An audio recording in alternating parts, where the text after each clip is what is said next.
Hello guys, నేను మీ Tej Goud and subscribe చేసేసుకొని bell icon మన టాపిక్లోకి అయితే వెళ్ళిపోదాం.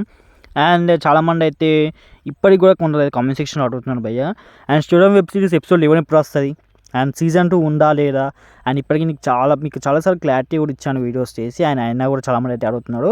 సో ఇదే నా లాస్ట్ వీడియో అనుకుంటున్నాను స్టూడెంట్ వెబ్ సిరీస్ మీద. సో మీరు మళ్ళీ కామెంట్ పెట్టాలనుకుంటున్నాను. సో ఎపిసోడ్ 11 లేదు భయ్య, అండ్ ఎపిసోడ్ 10 ఫైనల్ ఎపిసోడ్ అని చాలామంది తెలుసు, అండ్ కొంతమంది అయినా కూడా అడుగుతున్నాడు. అండ్ ఇంకో విషయం అయినా సీజన్ 2 ఉండంటున్నాడు. సీజన్ 2 అయితే లేదు భయ్య, 100% లేదు. అండ్ మనకు తెలుసు, షణ్ముఖ్ జశ్వంత్ వెబ్ సిరీస్లో సీజన్ 2లో ఉండవు. సీజన్ 1 అదే లాస్ట్, దాని మించి కొత్త వెబ్ సిరీస్ వస్తుంది తప్ప. అండ్ సీజన్ 2 అయితే ప్లాన్ చేయరు. అండ్ సాఫ్ట్వేర్ డెవలపర్ అంత మంచి వెబ్ సిరీస్కి లేదు. అండ్ బ్లాక్ బస్టర్ అయింది, దానికి సీజన్ 2 ఉండడు. అండ్ సూర్య వెబ్ సిరీస్కి ఉండడు. అండ్ ఇప్పుడు స్టూడెంట్ వెబ్ సిరీస్ కూడా ఉండదు భయ్య. సో మీరైతే ఎలాంటి ఎక్స్పెక్టేషన్స్ పెట్టుకోకుండా. అండ్ నెక్స్ట్ వెబ్ సిరీస్ అయితే మనకి ఇంకా కన్ఫర్మ్ అయితే కాలేదు, బట్ అప్డేట్ వస్తే మాత్రం నేను మళ్ళీ సపరేట్గా వీడియో ఇస్తాను. బట్ సీజన్ 2లో అయితే ఉండవు, అండ్ ఎపిసోడ్ 11 కూడా ఉండదు. Episode 10 final, that's all. And okay guys, మనం ఉంటున్నాం మరి. అండ్ ఇంకేమైనా డౌట్స్ ఉందో కామెంట్ సెక్షన్లో అడగండి. అండ్ ఓకే గైస్, బాయ్, మళ్ళా బాయ్.